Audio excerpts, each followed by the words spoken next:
beautiful soul. I am Jess from the Nimbi. Today I'm just going to do a general collective message and we'll see what comes out. This is a timeless reading, so when you are watching this is when you're meant to hear something within it most. It's a general reading, so only take the messages that resonate for you and leave the rest for someone else. Tarot taps into energies. These energies may represent you, people, or situations around you. So just intuitively trust, or you'll be intuitively guided to know how this fits into your story. Trust that. Okay, so I'm going to go ahead and use the Enchanted Map Oracle cards. This morning I was trying to figure out what reading I wanted to do for you guys today. And I wasn't really feeling like doing zodiac based readings, and then I felt really lost and I didn't know what to do. So let's get out a map. Shall we maybe go with something, get some kind of direction here. Okay, let's see what comes out. Universe, angels, spirits, guides, ancestors, please give me the message that this viewer needs to hear. Thank you most at this time on their journey. I'm going to take the one that fell, put those other few back. The Wishing Well, number 48. I'm really being drawn to the mask here in this picture. Yeah, I almost get this, like, so the message that's coming through for me right now is, you know, taking the mask off and realizing your full potential. Realizing that you've been hiding your powers behind a mask for quite some time, it feels like. And you're kind of realizing that. You're transforming that energy and stepping into your power. You're realizing that in order to get the things that you want, the only thing that's been preventing you is yourself. Interesting. Okay. Let's see what this is all about.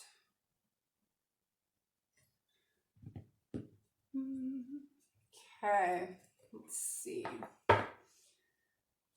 The only thing preventing you from getting what you want is yourself. Well, what do we have to learn about that right now? Self-limiting beliefs. Somebody needs to look at their self-limiting beliefs. Patterns, thought structures. Okay, yeah. So the way we think about things, the way we word things in our mind's eye is specifically what's coming through. The way that we say those sentences, the actual structure of them is limiting you. Okay. Can I have an example of that? Let's see.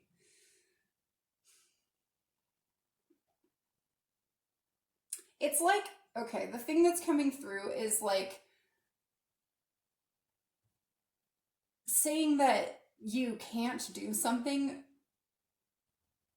is a self-limiting sentence, right? Oh, I can't do that. Even if it's an I can't do that right now. Like, oh, I can't do that right now.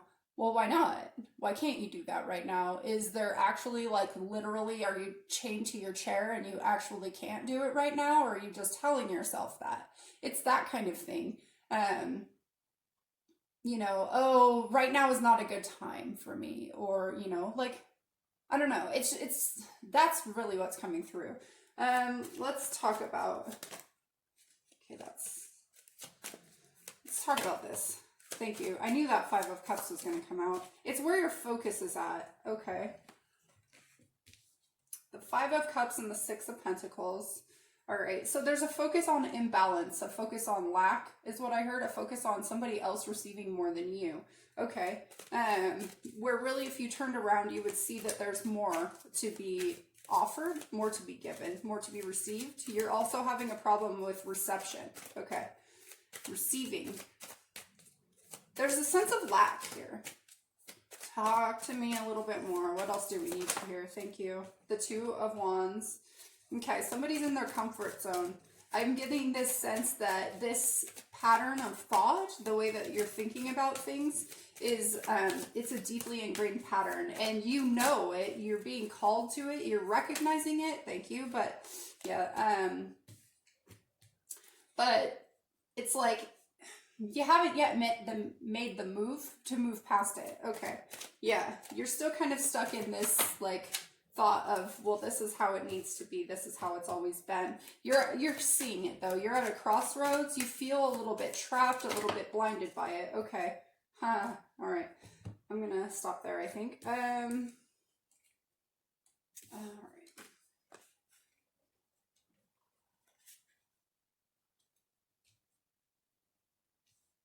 Make it look like a pyramid. How about it? Can you see that? I think so. Okay. All right, then we got the High Priestess, the Ace of Wands, the Seven of Swords, and the Tower. You know, I can't talk. I often feel like the Five of Swords and the Seven of Swords come out together, especially when it's talking about like a self-sabotaging kind of thought process. Swords are all about thoughts, thought patterns. It's like you're trying to hide something from yourself. Your higher self is trying to bring something to your awareness, and maybe you're having a hard time listening to it, so it's getting louder and louder and louder. It's getting to the point where you can't really ignore it anymore. You can't really hide the fact that you've been hiding from yourself. You've been hiding something from yourself. You've been hiding your own power is what I just heard. Okay, the Three of Swords. You've been hiding your own power because of heartbreak. All right. This could be, I'm hearing a few different messages right now. I'm hearing that you've maybe been told throughout your life by authority figures. It doesn't necessarily have to be just parents. It could have been like teachers or something along those lines. I'm even hearing pastors, which that's interesting. But like basically authority people, authority figures, people you've looked up to throughout your life have maybe kind of like kept your power hidden, like kept you oppressed is what I'm hearing. But it was not intentional. I'm guided to say that it was not intentional. They were doing what they were taught. Okay, but this led you to a lot of heartache. Like maybe you were told so many times that the way you're thinking about like you can't think about something like that. Okay, so I'm being drawn to this example. My daughter sometimes likes to pretend she's a unicorn. And like for her, that's very much real. I have dealt with people who've had head injuries in my lifetime, and you know, you can't shape somebody's reality with your words, right? Only with your actions and what you see and what you teach them, of what you demonstrate. But you can't change their view. So like my daughter pretends she's a unicorn, and like I embrace that. I think it's really adorable. But you know, other people maybe have been told over time, like, oh, you shouldn't do that. Like, I'm just kind of like seeing these flashes of like sitcom TV shows where like, you know, oh, she's got her invisible friend, and like, that's not good. You need to get a shrink, that kind of idea. But it's like, you know, without believing in that magic, without believing in something, something so cool, like we would be kind of not in the same place we would be right now. Like literally, if we just accepted that, you know, we were only ever meant to live in nomadic tribe kind of situations, and like if we were never meant to think bigger or to dream or like anything like that, would we have cell phones and I don't know, would we fly places? Would we go to space? Like, you know, I just, it's like this self-limiting stuff, but it's all kind of limited by what we're told. I'm kind of being guided to talk about flat earthers, right? If you believe that, that's totally cool. That's your reality, and there's nothing that anyone can say or do that will ever change that. And if that's what you want to believe, go for it. You know, and if that's not what you want to believe, then don't believe in it. But be honest with yourself, take your own mask off, and really be authentic and true to yourself. Because if you're not, something is going to be thrown, like, I'm hearing thrown in your face. But I'm like getting it in more of a metaphorical thing. Like you're going to keep tripping into situations where like an idea, a concept is going to be continually like brought up and brought up and brought up. There is a lot of heartache over hiding yourself, hiding things, kind of being told or guided away from certain aspects of yourself. Okay, let's see. I was drawn to this deck. Apparently a lot wanted to come out right there. I don't normally talk that much when I first pull the cards, but there you go. Channeled messages are what they are. They might not all have been for you. Okay, let's talk about this Three of Swords, please. This heartache. I'm hearing oppression. Okay, Three of Swords. Tell me about this Three of Swords. Thank you. The Three of Swords. Okay. Tangled in your web. Okay. Let's see. I'll put you there. You can move there.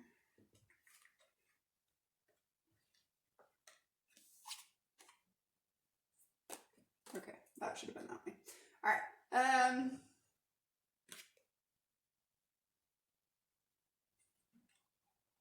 Okay. Yeah, what did I talk about? That authority figure, right? The Emperor. That would be that authority figure that I was feeling when I first started talking about it. That authority figure helped build the web that you consider your life. Whoever it was for you or whatever it was for you. Everybody's story is going to be completely different. But I feel like you're kind of like coming to this new perspective of this where something is being recognized, something is being shown to you. This is the Six of Wands. But there's that big, huge butterfly coming up out of the wands. So it's like there's been this transformation, this recognition that maybe the way things were taught to you, the web that was woven for you, didn't really serve your highest good. It gave somebody else power over you as opposed to you stepping into that power for yourself. Interesting. Let's talk about this Five of Cups, please. Five of Cups. Thank you. That's a lot. All right. Okay. Are you going to see him if I put him over there? Here, we'll go like this. All right, we've got the Nine of Pentacles, the Moon, the World, the Hermit, and the Four of Swords. Can you see all that? I think you can.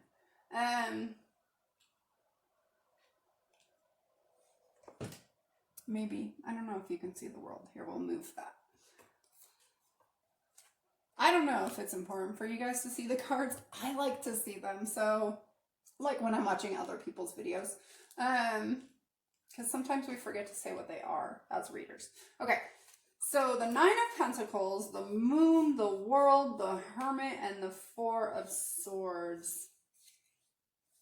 This Four of Swords, remember when I was talking about down here, like waking up your, well, did I talk about that? Maybe not. There's kind of this like awakening of some kind of inner voice, like your intuition being woken up, being brought to your awareness. And I'm getting that same energy right, oh my gosh, right here. I don't know, just the way that this little lamb, this such gentle little lamb, has that like sun shining right there. I feel like that's some sense of illumination that you can only get after like retreating, after healing, after taking a time out, after pausing. But it's like it's being opened. Your third eye is being opened. You're getting some more clarity. You've spent some time in, right? In the Hermit. Really gone in, really retreated to find your inner light. So when the Hermit retreated, the Hermit thought the light was on the outside, right? Like, oh, this light is on the outside. I'm going to retreat into my shell, into the dark. But then what happened? I feel like realized that light was right there, right on the inside. Yeah, so as soon as this Five of Cups energy stops to realize that there's more going on here and steps into their personal power, then this Moon energy, some secrets are going to be revealed, a cycle is going to be completed, but really it's about stepping into your personal power, realizing that you are powerful, that you have the light within you. Okay. Instead of shutting it out. Because if you have your back towards something, it's shutting it out. It's keeping these two cups in the shadow, in the moonlight, in this secret swampland is what I just heard. Okay. Let's talk about this Six of Pentacles, please. There's a sense of imbalance here. Six of Pentacles. All right. So that one is sideways and that one was upright. Okay. So the Ace of Swords on its side is a sleeping energy. That's like sleeping clarity. Okay. Sleeping clarity. Yeah, realizing that everything happens for a reason. Everything is connected, that I heard all things have happened already. That this imbalance is a perception, and you're just not seeing that the wheel is still turning. Like there's still more to be given. There's more to be gained. There's still more. I'm getting this sense of lack was coming through very strongly, but it's coming through really strongly now. Like there's just not enough. There's not enough, but it's like, but there's always enough. When was the last time that really you were completely unsupported, unless it was for you to really learn to surrender? I feel like we are always supported unless we are putting ourselves in that mindset of there's not enough, there's not enough. If you transition out of that, if you transition into there's always enough, see, that's exactly what I was talking about when I was starting this whole reading. It's the way we're formulating things. Like, oh, I only have $10 left. Oh, this is a great example. My friend, he was in this space of like, I don't know, something happened with the car, and then he had to spend all of his paycheck money on fixing the car, and then he's like, well, sucks that I'm not going to be able to eat this week. And I was like, well, that means that you think that eating is dependent upon money. And he's like, well, it is. So I guess I'm just going to starve this week. And I'm like, so I put together a bag of food and made my brother, who was like going past his house, I made my brother drop it off at his house. Because the whole concept that money and food are connected is really not true. I mean, it kind of is, but it's also not. Like, if you were to go knock on your neighbor's door and be like, oh my God, I'm so starving, like I haven't eaten in a week, they would give you food. That's not dependent on money. So I gave him a whole bunch of food, and he was super grateful. But it was like for me to teach him the lesson of, hey, the way you're thinking about it, the way you're limiting food, the concept of you eating to your money, like you're connecting those two, is limiting you. Like, knock it off, because you're going to be fed. It's that. So there's this like change that needs to happen, because you're not wanting to see that the way you're thinking about things is actually like hindering you. Okay. Let's talk about this Two of Swords. Thank you. Strength.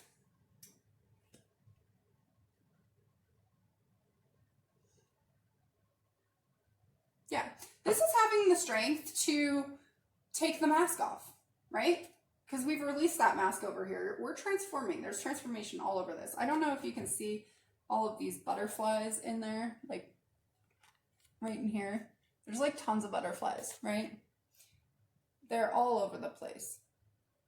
That's transformation. We'll put that right there. And again, the butterfly, transformation, right? Right here, it's the willingness to take the mask off. The Wheel of Fortune talks about transformation as well, but it's the willingness to take the mask off, the willingness to realize that you have the ability to put a sword down and change your perspective. Let's talk about this Two of Wands, because I feel like it's kind of the same energy of like the willingness to step out of your comfort zone, the willingness to see that you're limiting yourself. Tell me about the Two of Wands, please. Holy smokes. Okay. The Mother of Cups. Judgment, and the Five of Wands in reverse.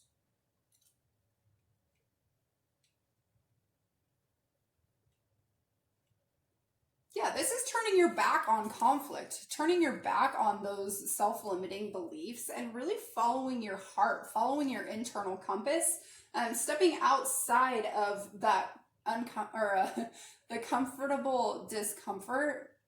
I love that term. I don't know where I got that a while ago.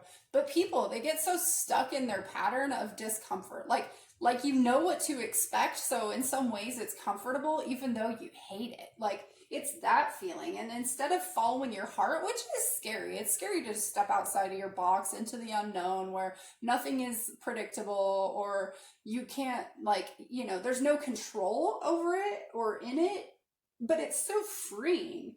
And so it's like turning your back to that comfortable discomfort and stepping into your heart space. Interesting. So the Five of Swords is on the bottom of the deck again. Let's talk about that oh my god, I'm not taking all that. Let's talk about that Five of Swords. Five of Swords, please.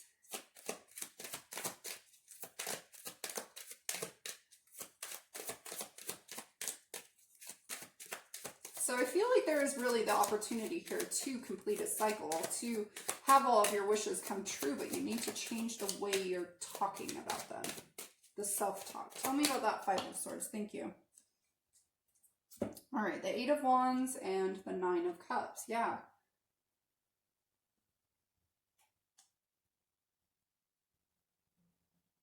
So this is like seeing where things haven't, like where those thoughts have led you and taking action to change that. And I think in seeing that and in following your heart and in following your inner compass, that taking the action on that it's going to release you from this kind of self-defeating energy of like, well, this is just kind of where I'm at. This is what I have. I have to be miserable to make this totally dysfunctional relationship with my ex work, because, or maybe not ex, but maybe ex, that's what I said. But with this person to work, because I need to set a good example for my kids not to back down from something. Well, maybe you should set a good example for your kids, that you should honor yourself and your feelings and always be treated with respect. You know, I don't know. I don't know why that came through, but it did. Okay, so let's talk about this High Priestess. I feel like taking action on that's going to make you feel really good. Let's talk about this High Priestess. Thank you. The Sun. So now you have the Sun and the Moon, right? It's illuminating. It's putting clarity on that. I feel like following that inner compass is bringing balance between the light and dark aspects of self. Or maybe not even self, of what's around you. That it's really like freeing you to see more holistically. Okay, let's talk about this Ace of Wands. Follow your intuition. It knows the way. You've done this before. Okay, stop relearning the same lesson. Okay. The Chariot.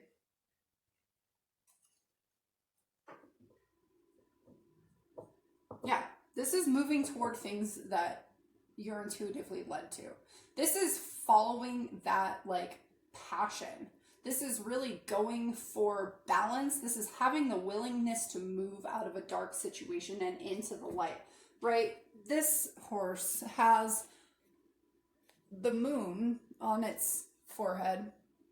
I'm going to call that the forehead. And then it's got this sun up here, right? That's not a mistake. That's knowing that you have those aspects of yourself that need to have the light shown on them. And having the willingness to move into that, to explore that, to realize that with that balance between light and dark, you can find movement, you can find clarity, you can find inspiration. Okay, let's talk about this Seven of Swords. Thank you. The Four of Pentacles. Yeah, that's not wanting to let go. That's wanting to stay stuck. Maybe you don't want to, but it's definitely this sense of,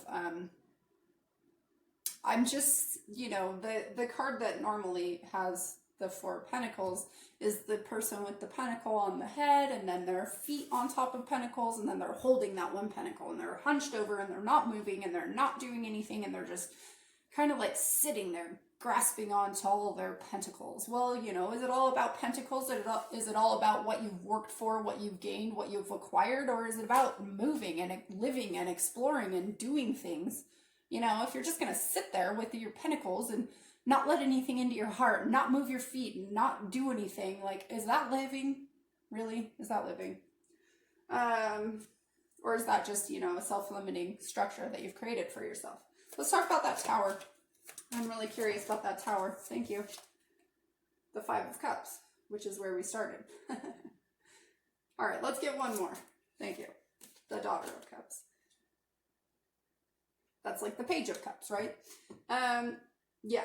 So every time I see this particular Five of Cups, you can lead a horse to water, but you can't make it drink, comes into my mind. You know, it's looking. I'm just seeing that there's a big lake right below it, like, and it's just staring at it. It doesn't want to drink it. It wants to be focused on the fact that it's thirsty. Instead of, like, you know, just stepping a little bit further. Maybe it's got to get its foot wet in order to get closer to the water because it's maybe really shallow and doesn't want muddy water. I don't even know. But this is like seeing that there's light, that there's something light, that there's something magical inside of that water, right? That it could birth something magical, that it has a lot of, that's funny. I just totally lost that thought because I was looking at the tower and I just like saw that somebody took this big rock and just like threw it in the water and like splashed it all over the horse. So yeah, that's where that thought went. Yeah, that's the tower moment, is like, oh, that's water? Like maybe it was, okay, that's what it was. It's that it was so dark that you couldn't see that it was water. That's what's going on with this horse. Couldn't see that it was the water. And then when you shine that inner light, right? The inner light right there that we were talking about, that we've talked about a few times now. When you shine that inner light, you can see the water. It becomes clear, right? That's the tower moment. Somebody threw a rock in your pond. Okay. The Daughter of Swords. This is the Page of Swords. So it's really like, you know, I'm hearing like finding the action, finding that drive to learn something new, to see something differently. That's kind of nice because that's pretty much what we were talking about this whole time. Let's grab some advice.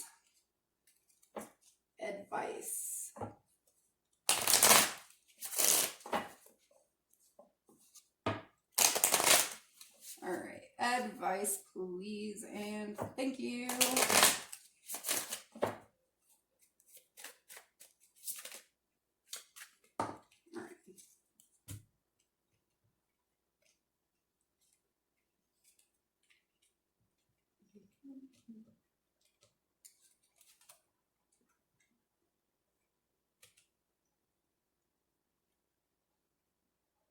All right. So we got the Four of Cups, the Fool, the Four of Swords, and the Prince of Pentacles. I feel like the universe is offering you an opportunity to follow your heart, an opportunity to see something differently. You have to look at it. You have to open your eyes. If you want to just stare at the Four Cups and be stuck in apathy and stuck in your situation, that's fine. But there is an offer or an opportunity for something different coming in for you. You know, are you going to be that... Are you going to be the fool, take the risk, step off into the unknown and see what's out there? You know, I mean, it looks like he's about to fall off a cliff, but maybe there's one right below him. We don't really know.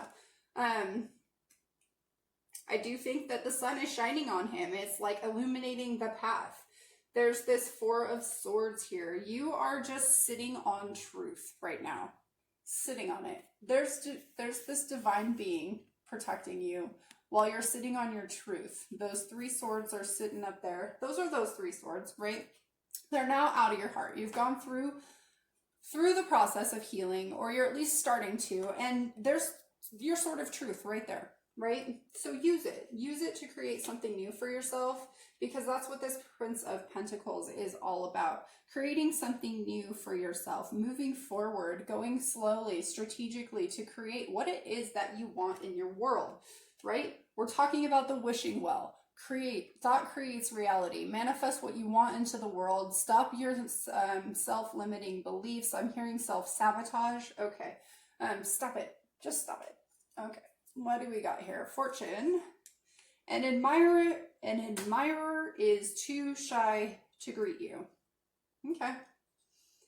Well, again, you know, it's kind of like self-limiting beliefs. If you have an admirer and they're not stepping up to be like, hey, I like you, then that's probably not going to go anywhere. Yep. So that's what I got for you. I hope this content resonated with you. If it did, please like, share, subscribe. I do all kinds of tarot stuff. Not really, just zodiac based stuff and timeless messages from time to time. And I also do daily oracle readings. So, all right, guys, until next time, sending you love and light. Bye.